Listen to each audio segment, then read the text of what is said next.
Верхние Мандраги – это уникальный туристический комплекс на берегу реки Свирь между Онежским и Ладожским озерами.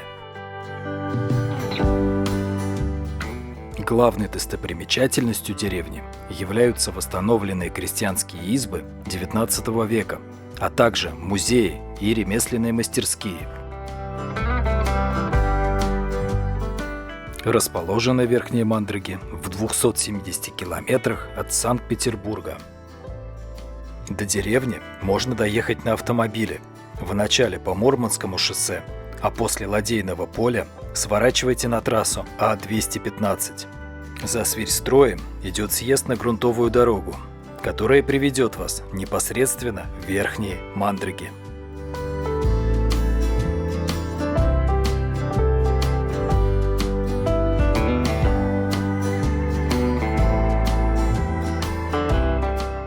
Но удобнее всего воспользоваться регулярными экскурсионными поездками.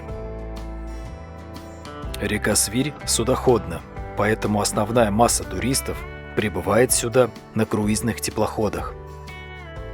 Верхние Мандраги основаны в XVIII веке. Вепсы, коренные жители этих мест, занимались охотой, рыбалкой и судостроением. Также активно торговали пушниной. Река Свирь была частью торгового пути. На ней было много отмелей и порогов. Отсюда и произошло название деревни – Мандраги, что в переводе с вепского языка означает «пороги».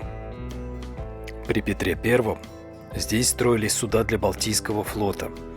Деревня быстро развивалась, и к началу Второй мировой войны население преодолело отметку в 500 000 человек.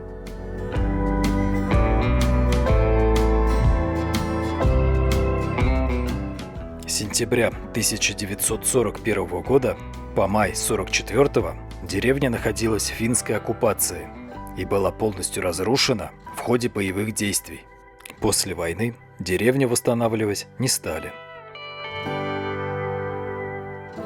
В настоящее время деревня Мандраги представляет собой музей, рассказывающий своим гостям о древнерусском быте и традициях наших далеких предков. По деревне можно пройтись самостоятельно или присоединиться к групповой обзорной экскурсии. Основа туристического комплекса и его главная достопримечательность – 8 крестьянских изб XIX века, привезенных из отдаленных сел Архангельской и Вологодской областей. В одной избе находится музей «Свадебный дом», в других – ремесленные мастерские, а в каких-то можно даже пожить.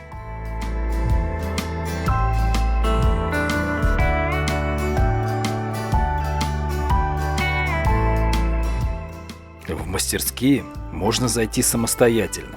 В них проводят мастер-классы по различным ремеслам. Выбирайте на свой вкус.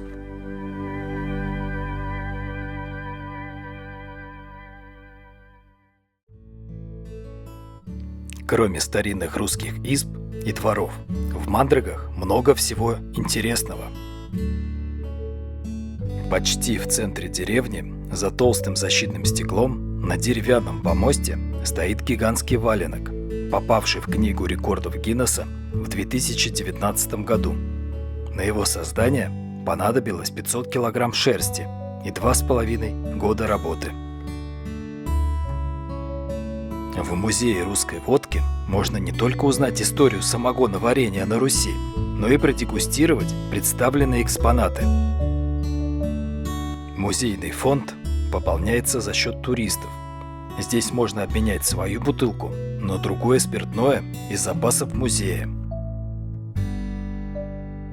В 2000-е годы на берегу реки Свирь по старым русским чертежам и рисункам была возведена ветряная мельница.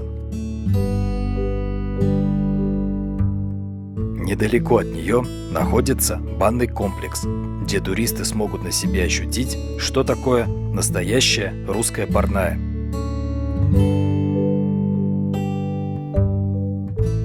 Переплыв на пароме на другой берег, можно попасть на остров, где расположен зоопарк и музей, Лукоморье, с установленными прямо посреди лесной чащи деревянными скульптурами, изображающими героев пушкинских сказок.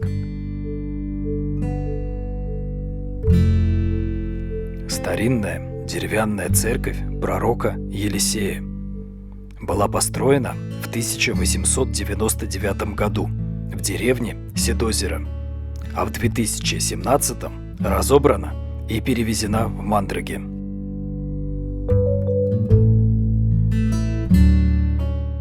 Ежегодно в Мандрагах проводятся различные фестивали и праздники с соблюдением русских народных традиций и обычаев.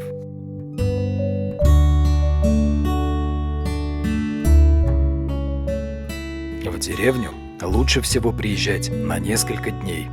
Тут есть гостиница и различные гостевые дома. Работает ресторан. Все эти здания постарались построить в старорусском стиле.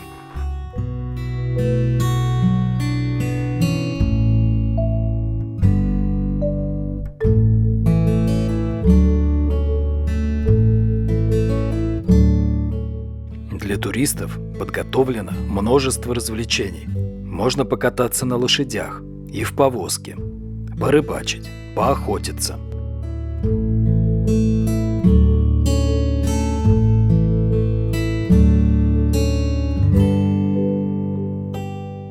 Зимой здесь можно покататься на ватрушках, коньках или лыжах.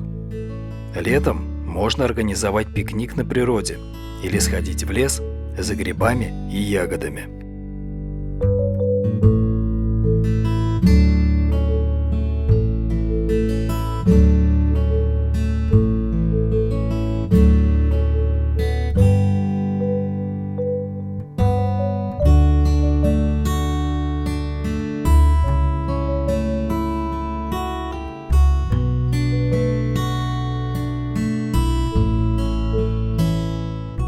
Нам не повезло с погодой.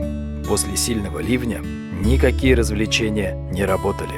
Но несмотря на это, вышла прекрасная прогулка.